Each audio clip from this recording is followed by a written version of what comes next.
Hello, you are watching Shalom World News. I'm Rory McLennan coming to you from Glasgow, Scotland. Here are the latest headlines from around the world. Pope Francis is inviting youth to register for World Youth Day 2023, the largest international Catholic youth gathering, which is scheduled to take place from August the 1st to the 6th in the Portuguese capital of Lisbon. At the end of the Sunday Angelus in Rome, the Pope officially registered for the mega event. He said, "We will rediscover the joy of fraternal embrace between people and between generations, which we need so much." The pontiff also renewed prayers for Ukraine. Pope Francis said that on October the 25th, he would visit Rome's Colosseum to pray for peace in Ukraine and in the world, together with representatives of the Christian churches and world religions. The moment of prayer will take place along with the Cry of Peace meeting taking place these days. The Holy Father also called on believers on the occasion of World Mission Day on October the 23rd to reawaken in all baptized persons the desire to participate in the universal mission of the Church through witness and the proclamation of the Gospel.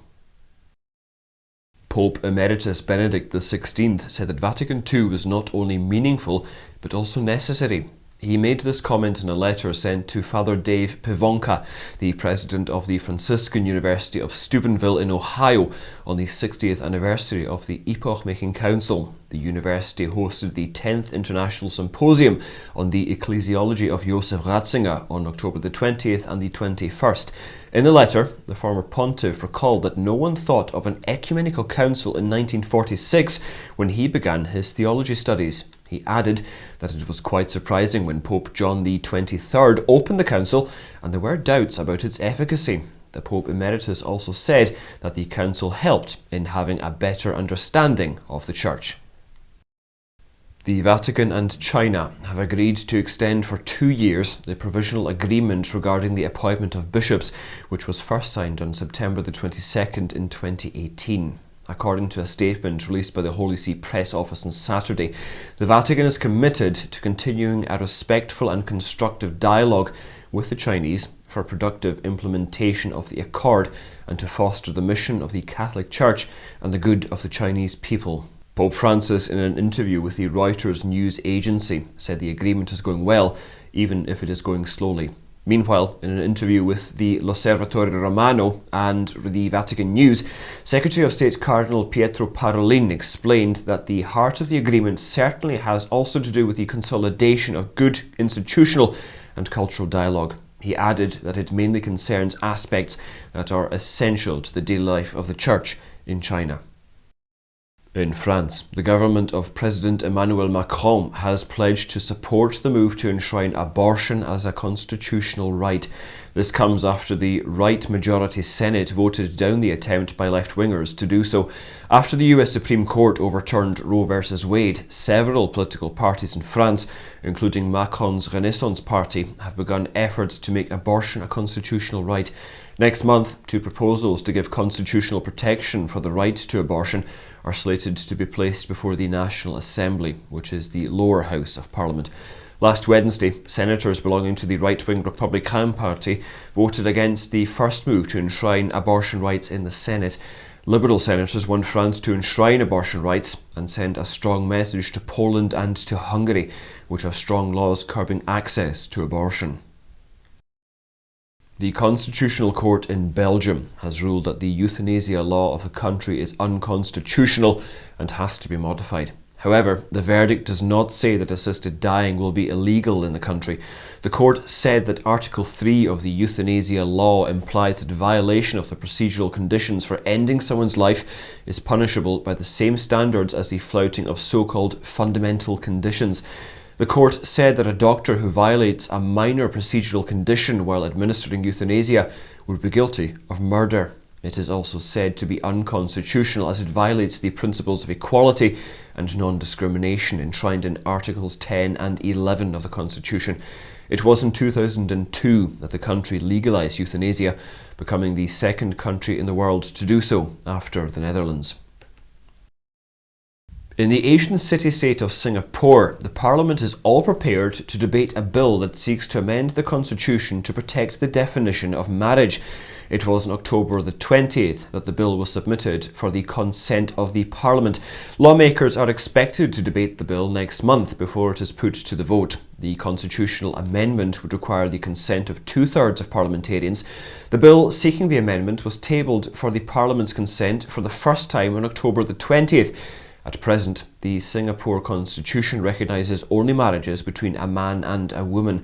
However, there are loopholes allowing it to be challenged in court. So, the government is pushing for an amendment to prevent same-sex marriages from taking place in the future. In Italy, 45-year-old right-wing leader Giorgia Meloni was sworn in as the nation's first woman Prime Minister on Saturday. The swearing-in ceremony took place in the presence of President Sergio Mattarella, the leader of the Brothers of Italy party. Meloni won the recent election on a campaign that promised to stop illegal immigration and promote family-friendly policies. Her party won 26% of the votes in the elections last month. Matteo Salvini's Lega party and former Prime Minister Silvio Berlusconi's Forza Italia are also part of the governing coalition. In the new government, Brothers of Italy have got 9 portfolios, while the other 2 parties got 5 each. Salvini will serve as Minister for Infrastructure, while Antonio Tajani of Forza Italia will be in charge of foreign affairs. Guido Crosetto, one of the founders of the Brothers of Italy, will be the new Defence Minister.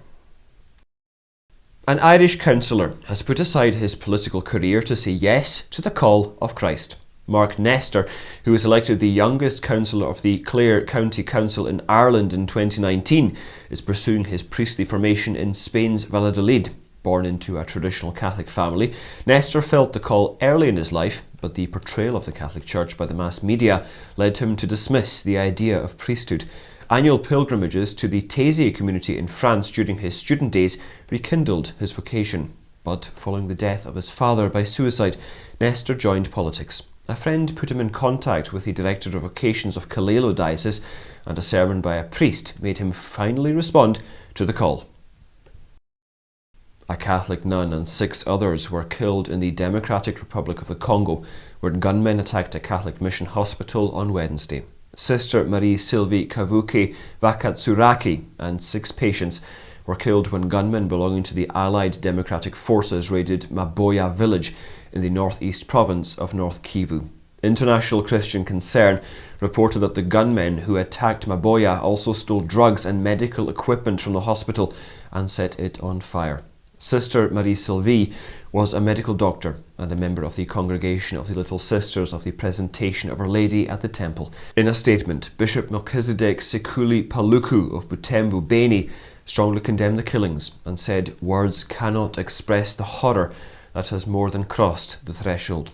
The Allied Democratic Forces are rebels from neighbouring Uganda and are aligned with the Islamic State. The G7 group of nations has condemned Russia's repeated kidnapping of the leadership and staff of the Ukrainian Zaporizhzhia nuclear power plant. The group urged Russia to immediately return full control of the plant to its rightful sovereign owner, Ukraine. Russian forces have been in control of the nuclear plant since the early days of the invasion of Ukraine, which began on February the 24th. The group, comprising Canada, France, Germany, Italy, Japan, the United States and the United Kingdom, fears Russia will undermine the safety of Europe's largest nuclear power plant. Meanwhile, Ukraine President Volodymyr Zelensky has asked residents to be mindful of their energy use and to limit their use of appliances that require a lot of power amid ongoing blackouts and water shortages following Russian strikes. In the historic Turkish town of Mardin, a Catholic monastery which is more than a century old has been reopened 90 years after it was expropriated and later abandoned. Patriarch Ignacy Joseph III Yunan of the Syriac Catholic Church rededicated the Mor Ephraim Monastery in the presence of several prelates and clerics from different churches, as well as Apostolic Nuncio Archbishop Marek Stolczynski and Apostolic Vicar of Istanbul Bishop Massimiliano Palinuro. After consecrating the altar with chrism, the Patriarch celebrated the Holy Liturgy, in which members of the local Christian community participated. The monastery was acquired by the Ottoman government in the early part of the 20th century and turned into barracks during World War I. Later, it functioned as a prison, orphanage and as a military hospital. It was in the early 2000s that the Syriac church managed to get the building back. Careful restoration work has restored the monastery to its original glory. The South American nation of Colombia has seen a record amount of cocaine production in the last year. That is according to a United Nations report from its Office on Drugs and Crime. The production of coca, from which cocaine is made, increased by a staggering 43% last year in the country, where over 200,000 hectares of the plant are under cultivation. Colombia is now the single largest producer of cocaine in the world. This latest report is a worrying development, as cocaine will finally be refined and inevitably end up on the streets of European and North American cities. Colombian President Gustavo Petro said the global war against narcotics has failed. He said it's killed 1 million Latin Americans during the last 40 years and kills 70,000 North Americans annually. Spraying the coca plant with herbicide from the air was halted in 2015 because the herbicides used can allegedly cause cancer. And those are your latest headlines. Do join us again tomorrow for more, and do remember, you can also visit swnews.org for more updates. Shalom.